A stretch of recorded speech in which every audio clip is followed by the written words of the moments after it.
obutwa mu biyumba buzzeemu tuula katambi kaneno kawulirize bw'oba oyagala okaweeko munno kayinza okumuyamba. Olunaku lwa leero tugenda kwogera ku butwa. Obutwa buzzeemu, obutwa bususse. Tukijjukire nti eno mu nsi gye tuli naddala zino eza Asia bakafulu nnyo mu kutabula obutwa ate era nga bakafulu nnyo mu kugaba akatwa. Bw'oba ng'oli muntu alyankuzibwa ennyo olya kino olya kino olya kiri oyinza obutasimattuka butwa ojja kubugaba nako ojja kubulya. Ate era inga ku namba esinze ey'abakwano baffe abazinga bafiira eno bonna babadde nga bafa butwa. Enamba esinga abafudde bino bambajjeemu biwowoolo mbajjeemu bibumba simanya nsigo abo batono ddala abasinga bonna babadde nga baweebwa butwa. Kati kiri erigwe okutandika okwekenneenya ku biki ebiri awo wookolera embeera ekweyisibwako ng'oli eyo gy'okolera. Jjukira ekintu ky'okumalako contract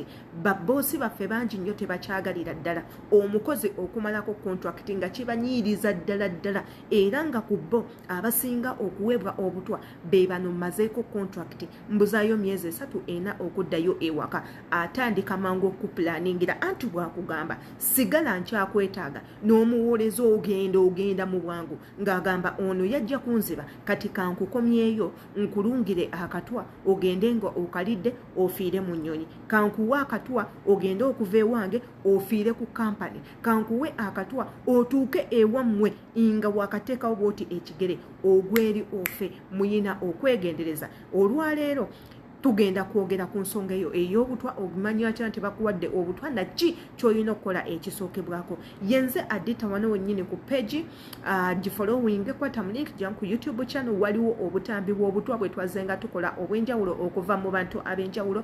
Jangu osubscribing okwate ku notification bell buli video gye tuteekeyo eberenga ekutuukako. Teweerabira kubeera nga okomentinga kijja kubanga kituyambe. Yeetaaza okunkubirako naawe ekyokola okimanyi nti gye ndi ku Instagram nkoza Sheila Adita page following Instagram page yange osobole okunkubira essimu eyitewo mu onsindikire message eyitemu ng'omaze ku following. Ensonga z'obutwa zisituse buto. Otegeera otya nti nno bakuwadde obutwa?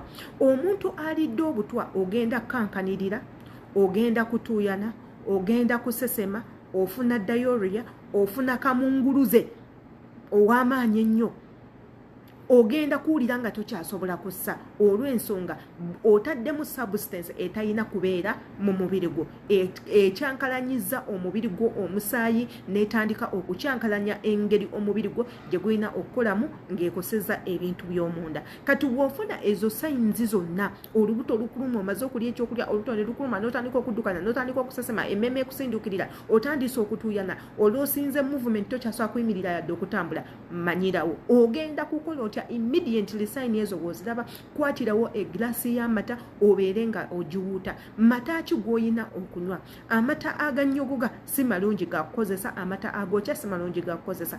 Amata galina kubeera in a warm condition nga tegokya ate nga tegannyogoga. Kwata eglaasi y'amata gitabuliremu nniimu, osobola ogyongeramu omunnyo n'onywa. Bw'omala okunywa amata ago gagenda kuyambako substance eyo okuba nga teyeetabula na musaayi, era mu ekyo ogenda funirawo diarrhea, ogenda tandika okusesema mu bwangu, otandike okusesema eyo substance oba ogenda kubanga ogipama.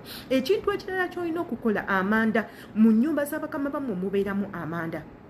Amanda ago batera okugakozesa mu biseera bya winter oba abamu ku bo balina enku ebyoto mu nnyumba. Amanda ge babeera nago, amanda ago gwe ng'omukozi gakwate obeerenga nago. Oli wa ddembe buli lw'omala okulya n'okwatako eri amanda go n'ogakubamu powder n'ogatabulamu caayi n'obeera nga oganywa. Amanda ago malungi. Ate era waliyo n'amakerenda mu ddwaliro mwe be batera okutwalatwala mu pharmacy. Weebuuse ogule amakerenda ago agaccako gyegali, era amakerenda ago agaccako malungi nnyo. Bw'omala okulya ekyokulya tegakola ku butwa kwokka wabula n'okwoza mu mubiri gwo buli kikyafu kyonna ne kibeera nga kifuluma. Obutwa bwanjawulo. Jjukira waliwo obutwa nga bwangu bwakujjanjaba n'obutwa obutali bwangu bwakujjanjaba, naye ng'ala first aid obeera ogyetaaga gwe nga omuntu.